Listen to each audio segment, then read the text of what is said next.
Well, hi everyone. I'm John Retlin with my review of WWE Smackdown, the go-home Smackdown for Money in the Bank.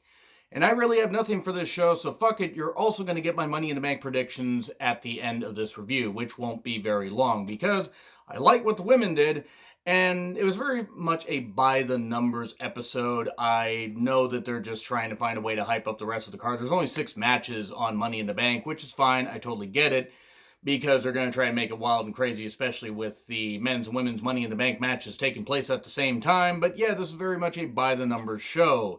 So here we go. Mandy and Otis working out well. Otis checking on Mandy while she has the strap ready. And then Sonya is showing another part, getting her fists all ready to just fist Mandy to hell. And sorry, I lost my train of thought. But Dolph's also talking to Sonya and is like, don't fist her face. Leave the face for me. That kind of almost sounds... Leave the face for me. It almost sounds like Dolph is going to be Leatherface in a new Texas Chainsaw Massacre movie, which I'm sure they will remake because they've remade it so many damn times. But anyway, we started with Mandy and Sonya. I love this. I just wish it got a few more minutes because they were building the shit out of this. They were doing some really good promos and some really good stuff. Sonya has been absolutely on fire. Mandy has been more than holding up her end of the feud. And they started off hot. They started off with, some great strikes and everything. And yes, there was tons of fisting and everything because I'm going to make this as uncomfortable as possible.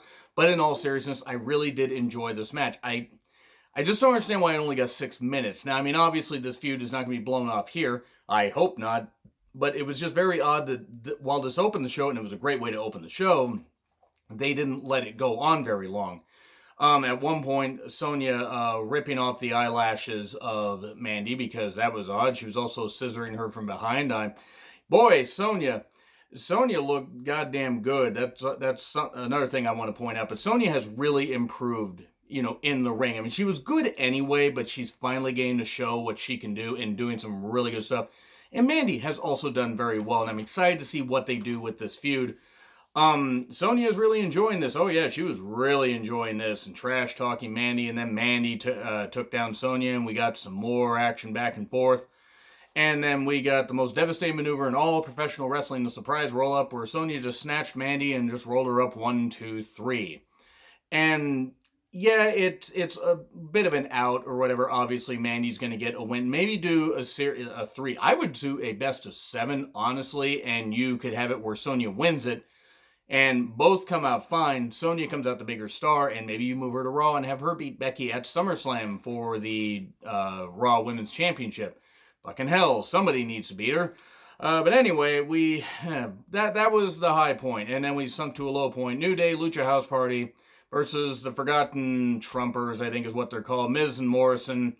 There's an 8-man tag for, with all the tag teams that are going to be in the 4-way tag team match for the SmackDown Tag Team Championships at Money in the Bank.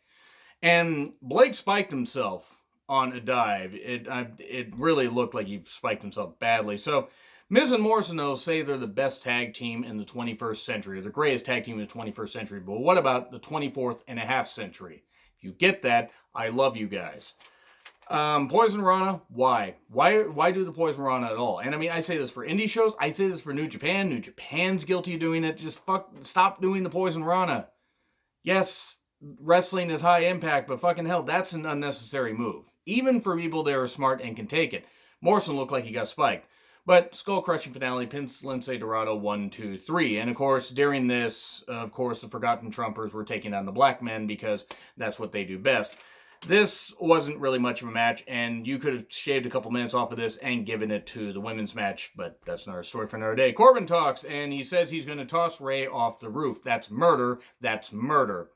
Renee looking very good in this interview. And just relaxed wear and everything, but looking very good. We get Jeff Hardy talking about, hearing voices and feeling our energy.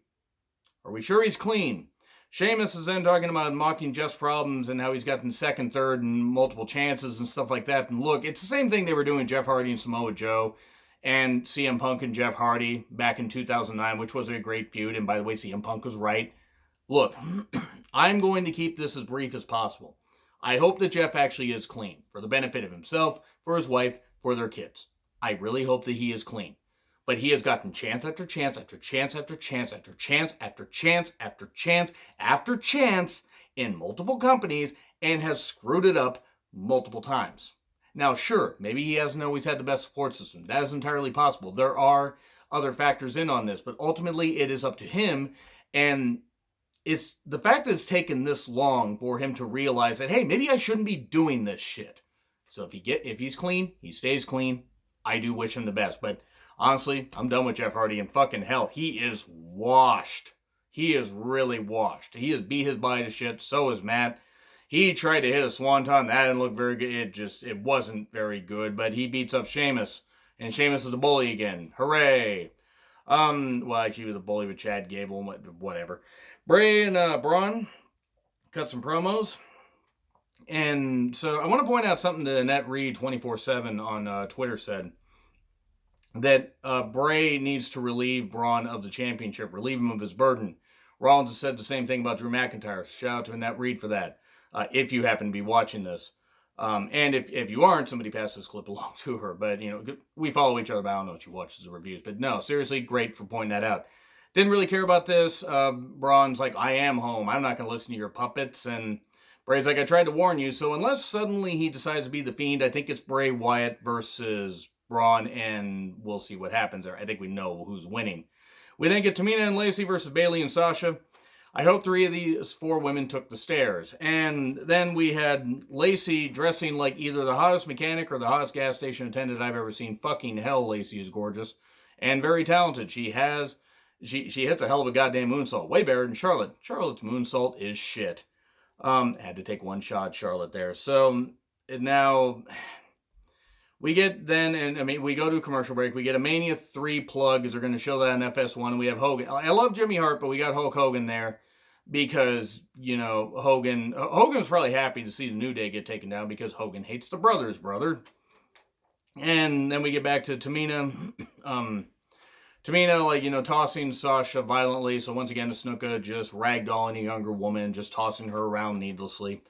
And then to me, I know she's not her dad, but you know what? The jokes about Jimmy should be made.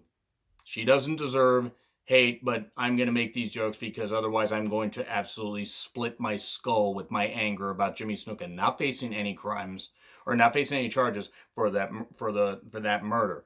Anyway, so Tamina lands very badly on a splash into Bayley's knees and eventually does pin Bayley with a Samoan drop. Tamina and Nia had the same finisher. The difference is Tamina only injures herself, Nia injures everyone else. So Corey gives a tour of WWE headquarters. By the way, this women's match actually was fine. It maybe wasn't quite as intense as the first one, but still the women saved the show. Corey gives a tour of WWE headquarters. Where's all this stuff going to end up? Just take the fucking escalator is all you got to do. Escalator or elevator, whatever. They probably have an escalator there. Carmella and Dana Brooke are backstage. Why is Carmella as orange as a tangerine forest?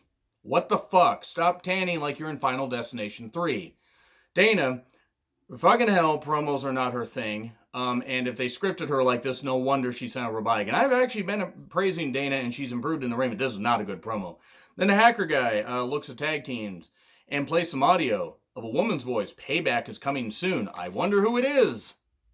Apparently, people's tones shift when they get angry. Somebody thought it was AJ Lee from, in the audio. I don't think so, but I certainly...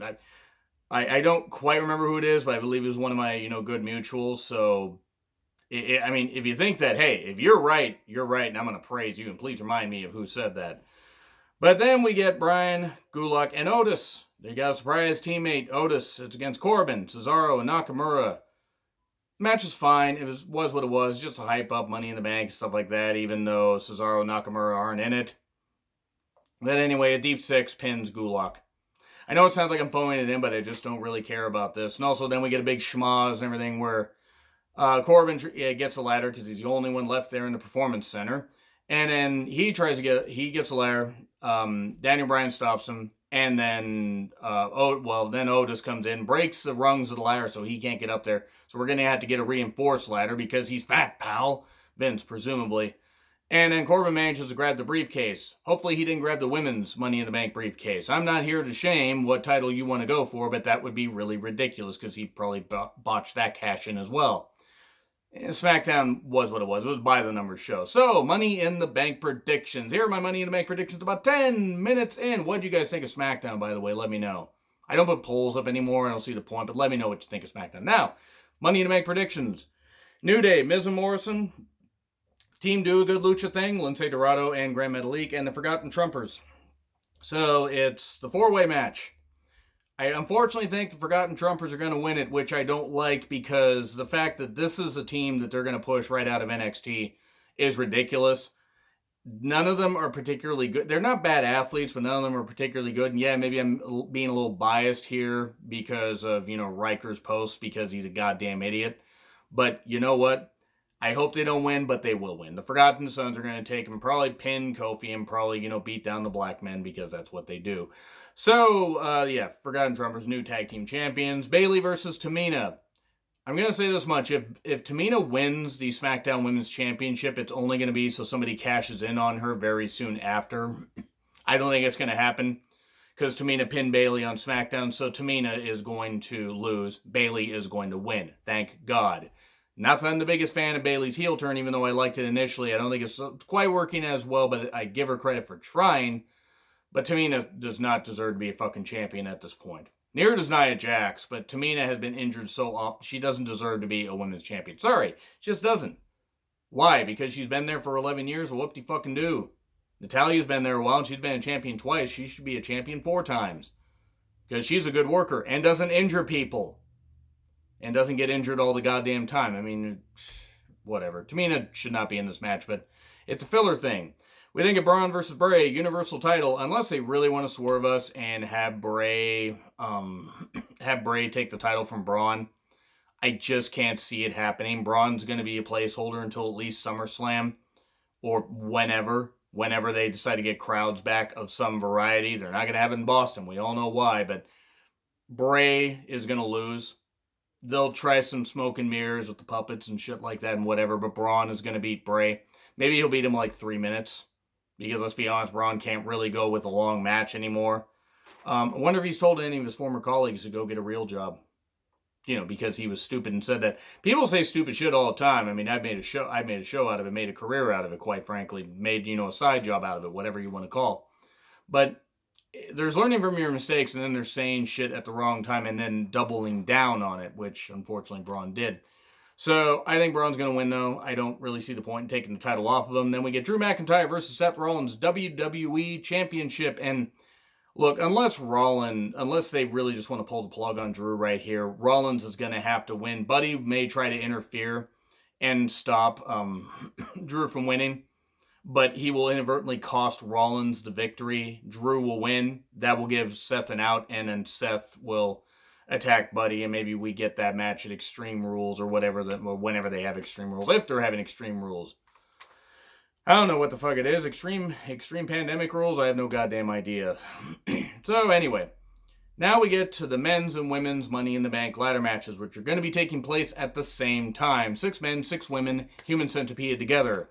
So, I'm going to go through the participants for the men. Bryan, Ray, Alistair, Corbin, Otis, AJ Styles. Mind you, we are less than 48 hours away from Money in the Bank happening, and guess what? They only have 6 matches announced. So you know what? Go bonkers with it and have some fun. But anyway, those are the 6 guys. 6 women. Asuka, Shayna, Nia, Dana Brooke, Lacey, and Carmella.